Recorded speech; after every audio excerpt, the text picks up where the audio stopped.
Assalamualaikum warahmatullahi wabarakatuh. Oke guys, apa kabar kalian semua? Semoga kalian semua baik-baik saja ya teman-teman ya. Oke guys, kali ini saya akan membahas wallet Pi Network ya teman-teman ya. Oke, untuk wallet Pi Network ini ya teman-teman ya, ini perkiraan saya aja ya teman-teman. Wallet Pi ini nanti mungkin akan lebih canggih ya dari MetaMask ya, kemudian Trust Wallet ya, kemudian Bitcap, kemudian LT Wallet ya guys ya, dan wallet-wallet dingin lainnya ya guys ya. Karena ini wallet Pi ini guys, ini menggunakan Web 3 ya teman-teman ya, dan kemungkinan nanti di sini akan tersedia semua ya teman-teman ya. Mulai dari dApps, kemudian apps, NFT, cryptocurrency, dan bermacam-macam lainnya ya teman-teman ya.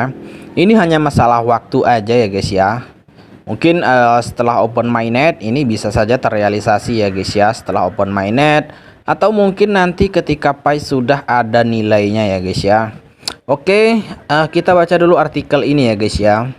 Mainnet akan menjadi salah satu perusahaan terbesar di dunia, memiliki blockchain spektakuler dengan transaksi tercepat yang tersedia saat ini. Dompet kami akan melawan MetaMask untuk ruang pasar. Pi Wallet akan menggunakan Web 3 dan mendukung cryptocurrency, kemudian smart contract, kemudian dApps, kemudian apps, kemudian NFTs, kemudian DeFi. Nah ini ya guys ya, masih banyak misteri ya teman-teman ya, masih banyak misteri yang ada di wallet Pi ini ya guys ya. Mungkin sekarang belum terungkap ya guys ya. Mungkin sekarang belum terungkap ya.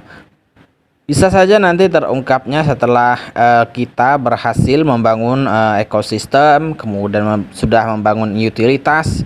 Ini bisa aja terjadi ya guys ya. Ini prediksi aja ya teman-teman ya, prediksi dan hanya kira-kira saya aja ya teman-teman. Tapi ya bisa aja terjadi sih guys ya. Oke, menarik ya memang ya teman-teman ya kalau kita membahas Pi Network ini guys ya, apalagi kita membahas project-projectnya ya guys ya, membahas fitur-fiturnya ya teman-teman. Ada wallet Pi, kemudian ada Brainstorm, kemudian ada main.py, kemudian blockchain Pi-nya guys, ada di sini semua ya teman-teman ya. Ini bisa kita lihat di dalam satu wadah ya guys ya. Apa wadahnya? Wadahnya adalah Pi Browser guys. Nah ini ya teman-teman ya, memang Nicholas ini memang jenius ya teman-teman. KYC-nya ada di sini juga ya teman-teman. Blockchainnya bisa kita lihat ya guys ya, transaksinya ya.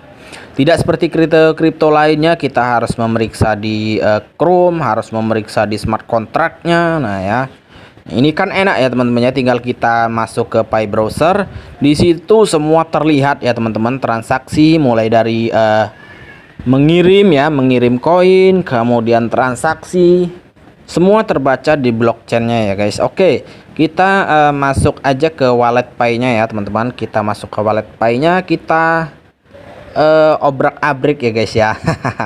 Oke, saya udah masuk di Pi Browser ya teman-teman ya.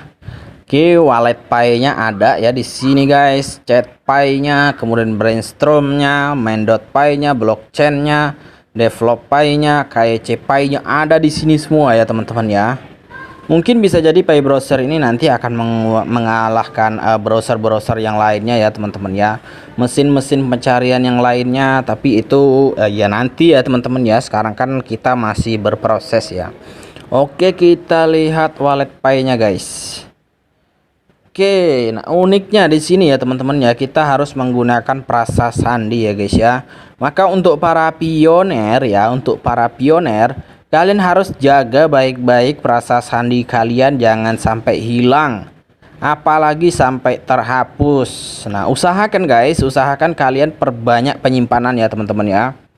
Saya aja penyimpanannya saya simpan di Google Keep ya, kemudian saya catat juga di buku, kemudian saya tulis juga ya teman-teman. Jadi perbanyak penyimpanan, jadi kalau ada kalian kehilangan dari salah satu tersebut, kalian masih ada cadangan yang lain ya teman-teman ya. Kalian tulis di buku, kemudian di print, kemudian di laminating ya teman-teman ya. Karena bagaimanapun prasa sandi ini adalah nyawa dari wallet kalian ya guys ya. Sebagaimana wallet-wallet yang lain ya teman-teman ya. Ada prasa sandinya juga, MetaMask, Trust Wallet, Bitcap ya teman-teman, semuanya memakai prasa sandi ya. Ada 12 biasanya guys, itu terdiri dari huruf-huruf ya teman-teman, terdiri dari huruf-huruf, ada 12 ya. Nah itu harus kalian jaga ya. Sama aja kita punya wallet ya, wallet MetaMask. Umpama kalian punya MetaMask, kemudian di dalam wallet itu ada koinnya, kemudian kalian lupa prasa sandinya ya, alamat ya teman-teman ya, kalian tidak bisa lagi memulihkannya. Nah begitu juga Pi Network ya teman-teman ya, begitu juga Pi Network ada prasa sandinya juga. Nah itu ya teman-teman ya. Dan nanti guys, mungkin suatu saat ini nanti akan serbaguna ya teman-teman ya, bisa untuk kalian bertransaksi NFT, DeFi, kemudian smart contract ya pada saatnya nanti. Nah ini ya teman-teman ya, jadi disclaimer dulu, pada saatnya nanti guys. Jadi saya ingatkan sekali lagi, jangan sampai lupa prasa sandi kalian, apalagi hilang. Karena banyak kasusnya, beberapa pioner ya guys ya, banyak yang ngejapri saya, ngejapri kita ya teman-teman ya.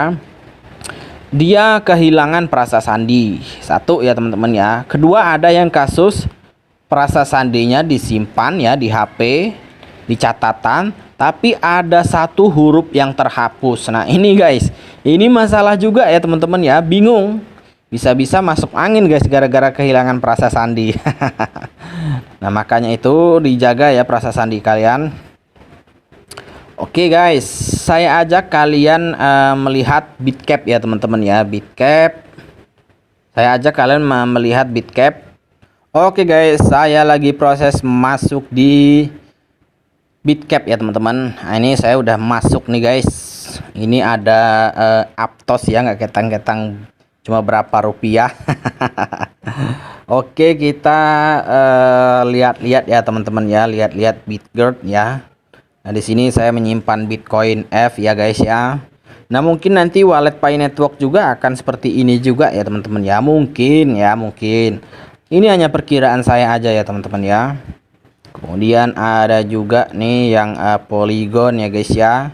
Di sini saya ada gratisan dari Anko guys.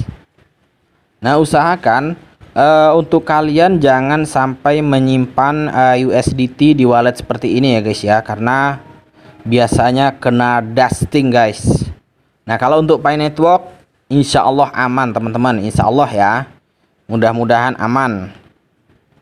Karena bagaimanapun Nicholas sebelum memutuskan untuk membuat wallet ini guys, tentu Nicholas sudah meneliti dulu ya teman-teman ya, wallet-wallet yang lain itu apa kelebihannya, apa kekurangannya. Nah dari situ mulai Nicholas menciptakan wallet Pi Network itu guys. Oke ya teman-teman. Jadi pesan saya sekali lagi, jaga prasa sandi kalian ya guys ya. Jaga prasa sandinya, jangan sampai hilang. Kata sandinya pun begitu ya guys ya, karena itu semuanya penting. Itu semuanya kunci ya guys ya. Kata sandi itu kunci untuk kita masuk ke akun Pi Network kita ya. Kemudian prasa sandinya itu kunci untuk kita masuk ke wallet kita guys. Jadi kunci untuk kita memasuki rumah. Nah kalau rumah kehilangan kunci guys dan tidak ada cadangannya, nah itu yang repot ya teman-teman.